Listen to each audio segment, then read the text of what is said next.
hosted by Acquania Escarne, the host of The Purpose of Money, and Danielle Desir, the host of The Thought Card. Millennial Wealth Builders Series is where we share the stories of women of color building wealth. But this isn't your ordinary interview-based show. Throughout the series, you'll be hearing from women who are creatively secure in the bag, stacking coins. You know what we mean.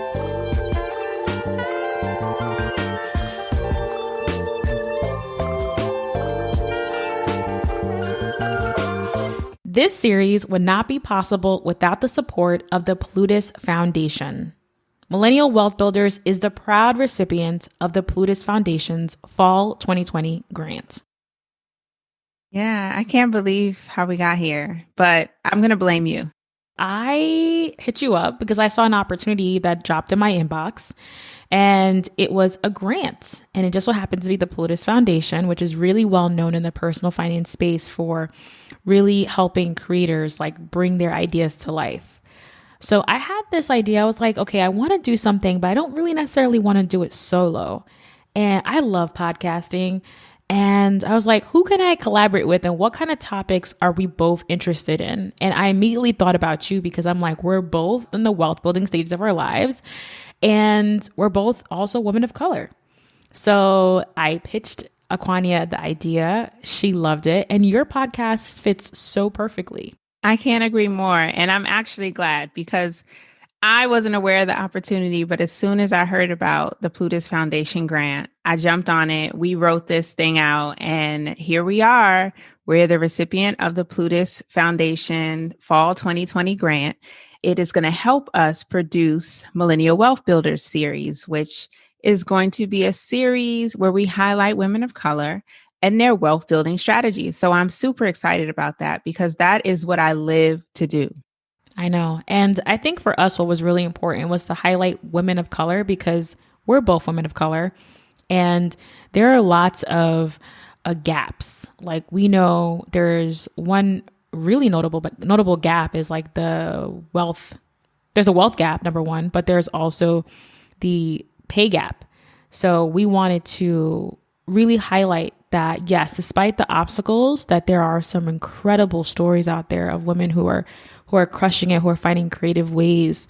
And we are super excited to really bring this out. We've never actually done a documentary series. We've done nothing like this, just interview-based podcasts. So this is like so new, but I think it's going to offer a new perspective in the personal finance space, right? Like, don't get me wrong, interview style is great, and I think it's easy to do, but I think we wanted to peel back the layer a bit and go a little deeper with this one. We're going to empower you with strategies that you can actually use, and we want to hear from you. So make sure that you're reaching out to each of us to tell us how we are doing on the Millennial Wealth Builder series and how the stories are impacting you.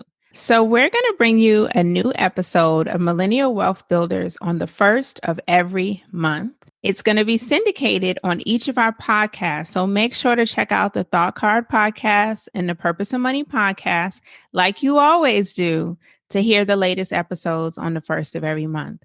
We're going to cover some really awesome topics like building wealth through real estate, entrepreneurship, how to negotiate your salary, and ways to invest. We're going to have experts on the show who have done it and can tell you more about their story and how you can take actionable tips from each episode and start creating wealth in your life as soon as you're done listening.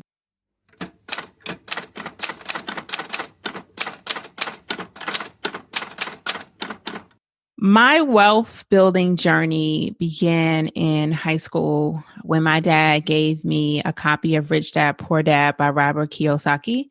I have to be honest, before I read that book, I wasn't even thinking about building wealth and I wasn't thinking about generational wealth. I was a high school student. I just wanted to have my own money and be able to get things when I wanted them. I was always a good saver, and I was pretty good at babysitting and making money through odd things that you could do for other people. But the concept of building significant wealth was instilled in me after reading that book? When I was coming up, I would read a lot of books or magazines such as Money Magazine, Forbes Magazine. I read a lot of books on businesses, but that particular book in itself, Rich Dad Poor Dad, it really opened up my eyes in reference to entrepreneurship. And just by reading the book, it seems like most of the stuff in the book may seem like it's kind of fictional, where he's basically comparing these two dads that he had. One was rich and one was poor. But the lessons, the life lessons that were learned in that book is very crucial. So I figured that I will buy the book, give it to you so you can read it, and maybe you can get some of the same things that I got out of it. And that's one of the critical reasons why I bought the book, because it had a lot of insight, not only as far as business is concerned, but a lot of insight in reference to life. Rich Dad Poor Dad is literally like one of the most famous financial literacy books out there. Robert Kiyosaki was a boy who had two dads. One was his biological father and one was his stepdad. They both taught him about money, but through different ways. One dad was not as financially well off, and he learned money lessons through the life that he lived. And one was better off financially, but helped him learn ways to maximize not only his income, but to think bigger. Like, what is life like beyond being an employee? And why should I pursue ownership and entrepreneurship over a career working for someone else? And then everything kind of stems from there. It encourages you to think about ways to maximize your money and how to utilize the ownership mindset to really boost what you're able to accomplish. I think the first time I realized what building wealth was when I was probably like 10 or 11. And I would spend my summers in Haiti every single summer with my grandparents. And my grandparents have a lovely estate, farms, chickens, goats, acres and acres of land. And that to me symbolized, okay, he owns his property. He owns this land. He's not renting. And we would have a lot of visitors who would come in to visit him. And he was always very generous, where he would either employ them to do something on his behalf, or he would give them funds, which is very common in a Caribbean household. So I realized that, okay, this is someone who has enough to take care of not only his household and his family, but to also be generous enough to give to others. And again, he had goats and chickens and horses and other properties that were income producing properties as well. That was the first time I noticed, okay, this is what it means to be an owner. And more like later in life, I would say that when my mom bought her first home, I realized, okay, again, solidifying what it means to be an owner. We were renting in the Bronx for a long time. From like when I was born to like about 6th grade. And then my mom purchased a home in the suburbs. And I saw that, I saw her putting down the down payment. I saw her buying the home. I saw her buying all the furniture. So I realized, you know what? I want to be a homeowner one day as well. And I think that at 7th grade, I knew I wanted to be a homeowner. I knew that building wealth is important. And I knew, honestly, that if anything had ever happened to my family members, I would be responsible for all of these things, like my grandparents' house in Haiti, my mom's house, as well. I would be in charge of that. So I needed to, again, understand money and understand how I can make that something that I could manage and grow and build upon that. So that is I think those are the beginnings of who I am now. Danielle, I think it's so awesome that you mentioned that in your Caribbean roots and how it inspired you. I have a similar story on how my family began its journey. And it starts with where my father's grandfather, Felix Watson, was actually living in Panama and immigrated to New York. And eventually sent for all his children to join him. But in New York, he was a serial worker, entrepreneur, land and real estate owner, and had like 10 jobs.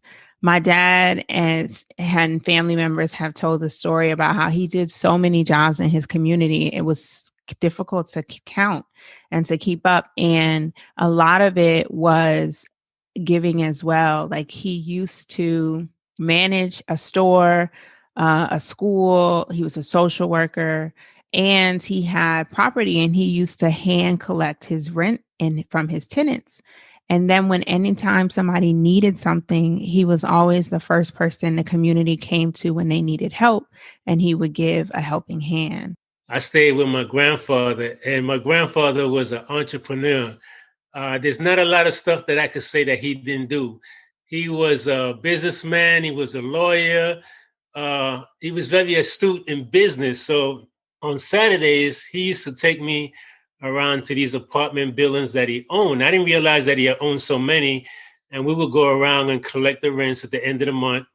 And then after we collected the rents, I noticed that close to the end of the month too, he would get 4, 5, maybe 6, 8, maybe 10 different types of sources of income coming through the mailbox. And I was trying to figure out, how is this guy getting all this money? Because I knew he had the real estate business, and I knew he worked, but I didn't realize that he was that astute in business. So when I saw that, I made a commitment to myself. I said, when I grow up, I want to be getting as many checks as my grandfather got, because he seemed to be very astute when it came to business. And that's the seed that was placed in me to actually do real estate, or even to pursue any type of business ventures, or even to pursue education as far as reading or taking classes or asking questions in reference to businesses. So I think there is something to be said and learned about entrepreneurs who build an empire for their families, but then are also giving to their communities as well. I think what's also really important for me is that my grandfather, who I love dearly, has been retired for as long as I've known him. He retired at the age of 55, and he is now 85 because I'm 30. So that is another instance. And I think that realization just came to me like this year, is that, and he's also a Virgo, which I just realized. I don't know why I just realized he's a Virgo also, but I'm a Virgo as well. But it's like the apple doesn't fall that far from the tree. He had an interest in retiring early, and he's been living in retirement for 30 years. But let me just say that although he retired from working for someone else, again, he has land, he has farms, he has all these assets that are producing for him so he can live a fulfilled life. And as a descendant of Felix Watson, I feel obligated to continue what he started, because I want our legacy to continue. And I want my kids to have an advantage, just like other families give their children when they're starting out in the world. I would love for my children to be able to go to college debt-free or almost debt-free. Most people don't know this, but my first 2 years of college, I worked 2 jobs in order to help pay for college and make sure that every bit of my tuition was covered. And I also wanted to lower the burden on my mom, who was helping me cover it. And the way that I finally stopped doing that was I hustled for scholarships, and I just kept applying and kept applying. And then I got the full ride I needed, but it was only until my 3rd year of school. But it helped me not only get my education paid for, but it helped me minimize my undergraduate and graduate student loans, which is huge. But if you can imagine how much better off I or anyone could be if they had 0 student loans and they were able to get the education they needed to pursue the career they wanted.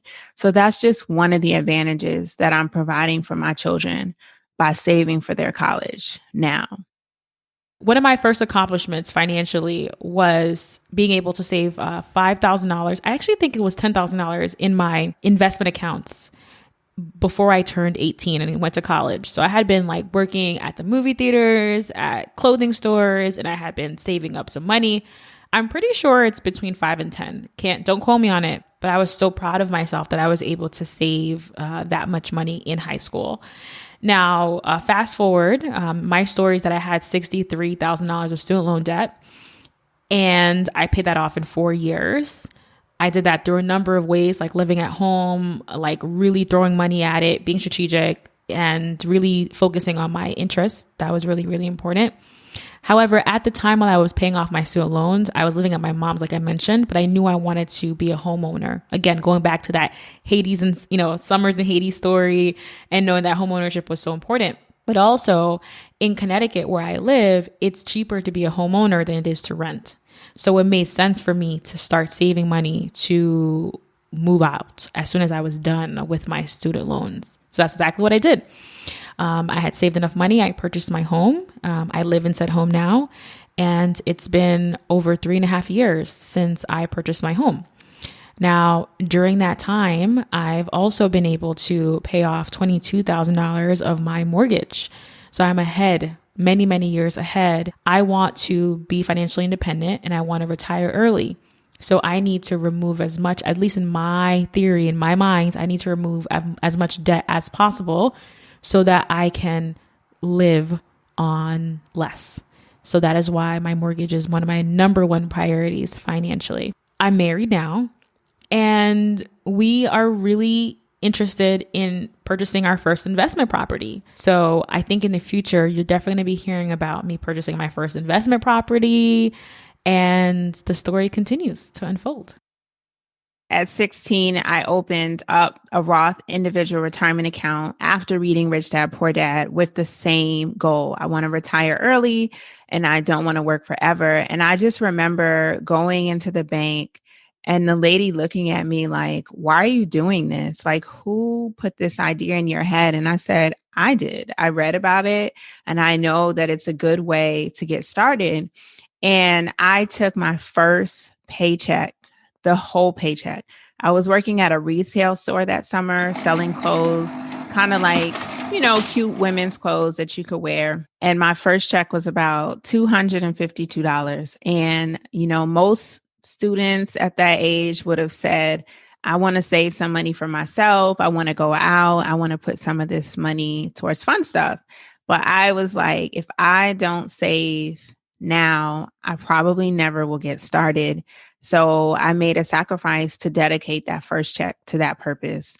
And then after I was done working that summer, I saved coins, literally all my coins. So when we say stacking coins, we mean it. Like, I saved all my change. And when I had gone back to school that year, because I went to a boarding school, so I wasn't able to continue working that summer job during the year because it was away from where I went to school. So during the school year, I saved money from babysitting and any of my change. And then Christmas time, I made a deposit. Birthday time, I made a deposit. So I wasn't able to, consistently contribute to that retirement account. But when I had money, I did.